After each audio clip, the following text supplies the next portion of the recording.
we're going to get into how to build an aesthetic physique. Now, I made a video on this, but I'm going to go into extreme detail here. So this will be a lot of value.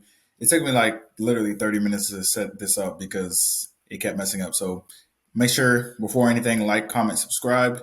Well, like and share and subscribe. And then once you have any comments, just comment below. If you guys have questions or video ideas, you could always comment that below as well. But let's get right into it. For what you guys came for is to build an aesthetic physique. So let's get right into it. All right, so what exactly is an aesthetic physique, right? So an aesthetic physique is going to be characterized by a balanced and visually pleasing combination of muscle size, definition, and symmetry.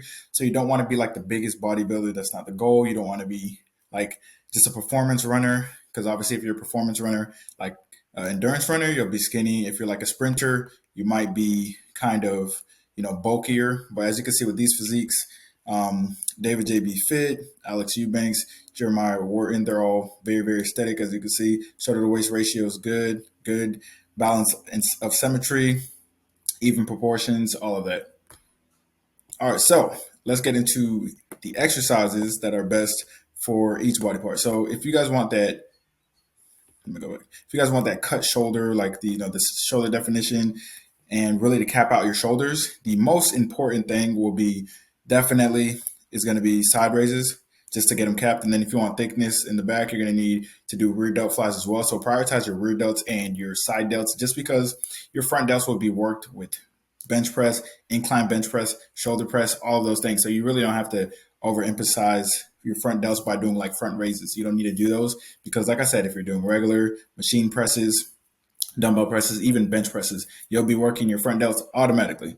So another thing about capped shoulders is capped shoulders are going to make your waist look even smaller, guys. So once you build muscle in your shoulders, it'll make your waist look even smaller, giving you those proportions. Remember, what creates aesthetic physique is going to be waist to shoulder ratio, and of course, more defined muscle. So one of my favorite things to do for shoulders when I do side raises is to do 10. Each set, I'll do 10 full reps, then I'll do 10 half reps, and I'll do 10 quarter reps. That'll really get a good pump. And then rear delt flies, I usually do them on the cables or on the reverse pec deck. All right, now, of course, when you're trying to build a aesthetic physique, your chest is going to be very important. That's literally what Alex Eubanks is known for. And usually when I take my pump cover off, a lot of people are like, oh my gosh, how do you get your chest? How do you get your chest like that? So if you want a full chest, right, the bottom area is going to be dips for sure, and then flat bench press and push-ups. And then the upper chest, the most important movement is going to be incline Smith machine. And then secondary to that is going to be incline dumbbell press. Make sure you're doing all of these in your chest workouts and make sure you're progressively overloading. If you don't progressively overload, you will not add any muscle at all. And obviously, if you don't add muscle, then you won't add size in your chest, guys. So if you want to add that chest size, if you feel like you have like really saggy chest, then you got to make sure that, of course, nutrition is going to be on point, but you want to make sure that you're lifting heavy. My incline bench press, I think the heaviest I got to was 315 for 2 reps or something. But on the Smith machine, I make sure that I progressively overload as well. And once you get to a certain weight, like once you're lifting really heavy, you just need to focus on like reps and intensity. You don't have to focus on strength as much. All right, next, if you want like an aesthetic back, as you can see here, look at the V taper. If you want a good V taper, and then you want, no fat down here. First of all, no fat down here is going to be mostly not only genetic, but also due to your nutrition. I tend to store most of my fat here, but as you can see here, it's pretty lean just because of my nutrition.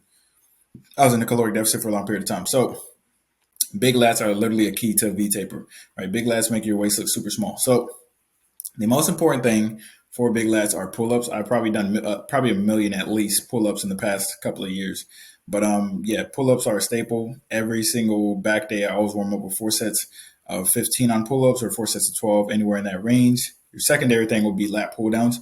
Make sure that you're able to do a lot of weight on the lat pull-downs and you're increasing the weight and you're making sure that you're doing the form correctly to emphasize lats. If you do lat pull-downs wrong, you will definitely be emphasizing, mid-traps, maybe some side delts, just random things. And you might feel like you're hyperextending if you do lat pull downs wrong. I also like dumbbell pullovers. They're pretty good for your serratus, the 3 fingers underneath the chest. And then one arm pull downs are one of my favorite as well because you can isolate each side, which fixes any imbalances that you would have. All right, so now if you want popping quads, obviously squats are gonna be super important. I'm not gonna lie, like squats and leg extensions and lunges and hack squats are like literally the go-tos. They're really, really good. Also, working legs like twice a week, that's going to increase your testosterone. It's also going to increase your bench because you use leg drive when you do bench. All right, so if you want like the teardrop and all that stuff, make sure you're doing hack squats, barbell squats, and then lunges, of course. All right, now, in order to actually gain size, in order to have an aesthetic physique, because here's the thing, an aesthetic physique is a combination of a lot of muscle mass and low body fat.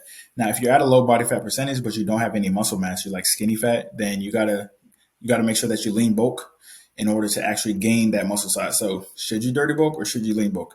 Here's what happens when you dirty bulk. Here's what happens when you lean bulk, right?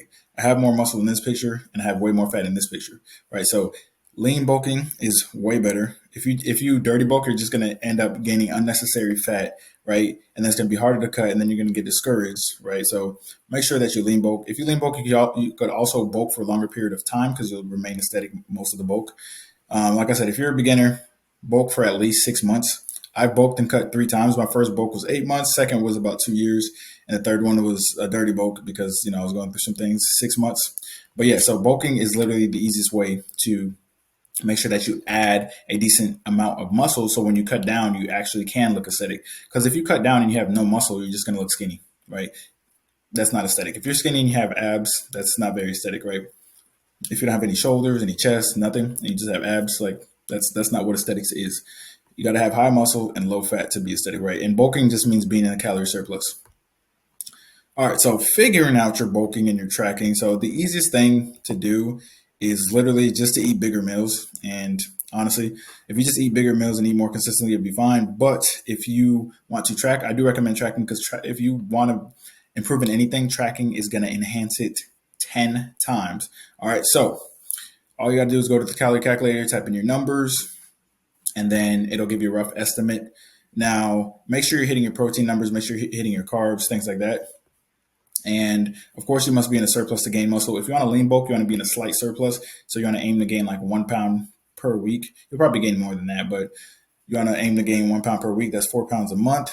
And by the end of the year, that's literally be 50 pounds. And then that'll be a shorter cut versus if you dirty bulk, you might gain 50 pounds in 3 months, but it'll be majority fat. All right. Next, tracking your progress. It's going to be important. So, of course, mirror selfies is going to be important. Weighing yourself weekly. Like I said, aim for 1 to 2 pounds, not like 5 pounds a week. Don't aim to gain 5 pounds every single week. If you're gaining 5 pounds a week, and it's like your third month bulking, you're definitely getting majority fat. Track your weight and track what you're lifting in the gym. So if you're gaining weight but you're getting weaker, you're losing muscle. If you're gaining weight and you're getting much stronger, you're gaining muscle. All right. And then also take your waist size, because if you gain 10 pounds and you only add half an inch or you don't add any inches to your waist, that means you gain 10 pounds of muscle, guys. All right. And notice how your clothes fit as well, especially the arms, the chest, the quads, all of that. All right. Now, the most important part of getting an aesthetic physique now is going to be the actual leaning out. So once you've built the muscle mass, right? Once you've actually done the lean bulk and you've built the necessary muscle mass, now you can cut down. Same thing for the cutting down. You go in the calorie calculator.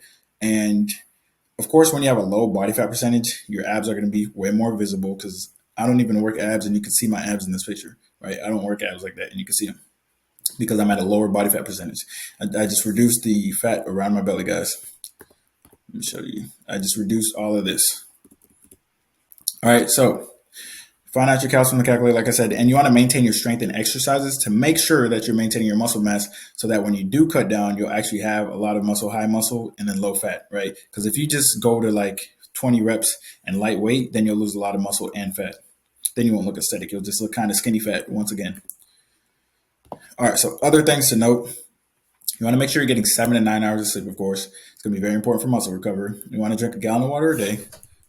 I always keep a gallon on me. Some people keep a Glock on them. I keep a gallon on me. All right. Protein powders I recommend. Optimum Nutrition is pretty solid. Isopure is pretty solid. If you're doing ready to drink, GNC has a good lean shake, and then Premier Protein is pretty good. Dymatize is pretty good. Rise is the best tasting one. Other supplements you can use: ashwagandha, yohimbe, pre-workout, caffeine, dandelion root. I know some people use creatine. Like I have a video on here where I've used creatine for 30 days. It just gave me some more water retention. Thing I don't like about it is as soon as you stop taking it, you just flush out all the water. So I'm like, you know what? I'm not even going to do this.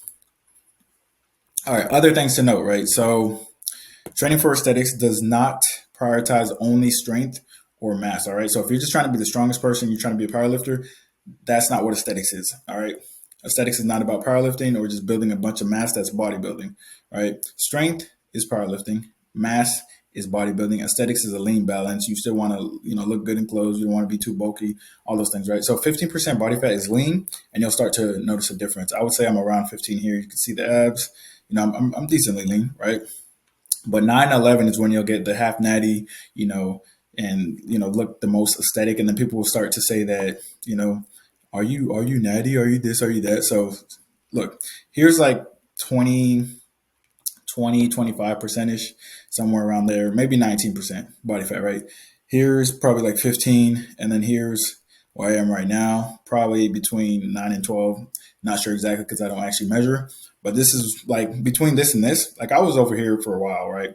As soon as I get to this, right, then people are like, "Oh my gosh, you're not natty. What are you doing?" And like I start getting people coming to me in the gym like every single time now. So it makes a big difference. That last 4%, which really is the hardest, makes a huge difference.